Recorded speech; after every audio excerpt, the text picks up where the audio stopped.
दमयंती का अपने पिता के यहाँ जाना। सुदेव ने कहा, देवी, विदर्भ देश के राजा महातेजस्वी भीम बड़े धर्मात्मा हैं।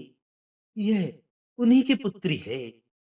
इस कल्याण स्वरूपा राजकन्या का नाम दमयंती है। वीरसेन पुत्र नल निषद देश के सुप्रसिद्ध राजा हैं। उन्हीं परम बुद्धिमान पुण्य श्लोक नल की यह कल्याणमयी पत्नी है। एक दिन राजा नल अपने भाई के द्वारा जुए में हार गए। उसी में उनका सारा राज्य चला गया। वे दमयंती के साथ वन में चले गए। तब से अब तक किसी को उनका पता नहीं लगा। हम अनेक ब्राह्मण दमयंती को ढूंढने के लिए इस पृथ्वी पर विचर रहे हैं। आज आपके पुत्र के महल में मुझे ये राजकुमारी मिली है। रूप में इसकी समानता करने वाली कोई भी मानव कन्या नहीं है। इसके दोनों भौहों के बीच एक जन्मजात उत्तम तिल का चिन्ह है। मैंने देखा है, इस श्यामा राजकुमारी के ललाट में वे कमल के समान चिन्ह छिपा हुआ है। मेघमाला से ढके हुए चंद्रमा की भांति उसका वह चिन्ह मैल से ढक गया है। विधाता के द्वारा निर्मित ये चिन्ह इसके भावी ऐश्वर्य का सूचक है। इस समय ये प्रतिपदा की मलिन चंद्रकला के समान अधिक शोभा नहीं पा रही है। इसका स्वर्ण जैसा सुंदर शरीर मैल से व्याप्त और संस्कार शून्य मार्जन आदि से रहित होने पर भी स्पष्ट रूप से उद्भासित हो रहा है। इसका रूप सौंदर्य नष्ट नहीं हुआ है। जैसे छिपी हुई आग अपनी गर्मी से पहचान ली जाती है, उसी प्रकार यद्यपि देवी दमयंती मलिन शरीर से युक्त हैं, तो भी इस लाटवर्ती तिल के चिन्ह से ही मैंने इसे पहचान लिया है। युधिष्ठिर, सुदेव का ये वचन सुनकर सुनंदा ने दमयंती के ललाटवर्ती चिन्ह को ढकने वाली मैल धो दी। मैल धुल जाने पर उसके ललाट का वह चिन्ह उसी प्रकार चमक उठा, जैसे बादल रहित आकाश में चंद्रमा प्रकाशित होता है।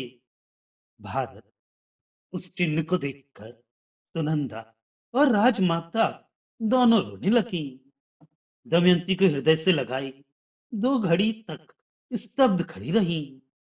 तत्पश्चात राजमाता ने आंसू बहाते हुए धीरे से कहा, बेटी, तुम मेरी बहन की पुत्री हो।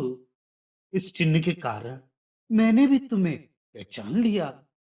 सुंदरी, मैं और तुम्हारी माता दोनों दशाण देश के स्वामी महामना राजा सुदामा की पुत्रियां हैं। तुम्हारी माँ का विवाह राजा भीम के साथ हुआ और मेरा चेदिराज वीरवाहु के साथ। तुम्हारा जन्म दशाण देश में मेरे पिता के ही घर पर हुआ और मैंने अपनी आंखों देखा।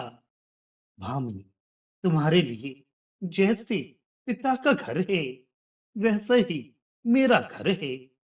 दमयंती, ये सारा ऐश्वर्य जैसे मेरा है, उसी प्रकार तुम्हारा भी है। युधिष्ठिर, तब दमयंती ने प्रसन्न हृदय से अपनी मौसी को प्रणाम करके कहा, यद्यपि तुम मुझे पहचानती नहीं थी, तब भी मैं तुम्हारे यहाँ बड़े सुख से रही हूँ। तुमने मेरे इच्छा अनुसार सारी सुविधाएं कर दी और सदा तुम्हारे द्वारा मेरी रक्षा होती रही।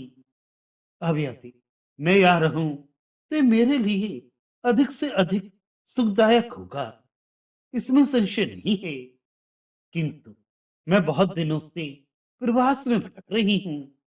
अतः माता जी, मुझे विदर्भ जाने की आज्ञा दीजिए। मैंने अपने बच्चों को पहले ही कुंडनपुर भेज दिया था। वे वहीं रहते हैं। पिता से तो उनका वियोग हो ही गया है। मुझसे भी वे बिछुड़ गए हैं। ऐसी दशा में वे शोकार्त बालक कैसे रहते होंगे। माँ, यदि तुम मेरा कुछ भी प्रिय करना चाहती हो तो मेरे लिए शीघ्र किसी सवारी की व्यवस्था कर दो। मैं विदर्भ देश जाना चाहती हूँ। राजन, तब बहुत अच्छा कहकर दमयंती की मौसी ने प्रसन्नता पूर्वक अपने पुत्र की राय लेकर सुंदरी दमयंती को पालकी पर बिठाकर विदा किया। उसकी रक्षा के लिए बहुत बड़ी सेना दे दी। भरत श्रेष्ठ, राजमाता ने दमयंती के साथ खाने पीने की तथा अन्य आवश्यक सामग्रियों की अच्छी व्यवस्था कर दी। तदनंतर वहां से विदा हो वे थोड़े ही दिनों में विदर्भ देश की राजधानी में जा पहुंची।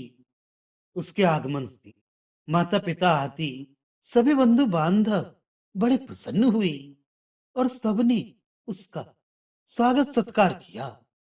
राजन, समस्त बंधु बांधवों, दोनों बच्चों, माता पिता और संपूर्ण सखियों को सकुशल देखकर यशस्विनी देवी दमयंती ने उत्तम विधि के साथ देवताओं और ब्राह्मणों का पूजन किया।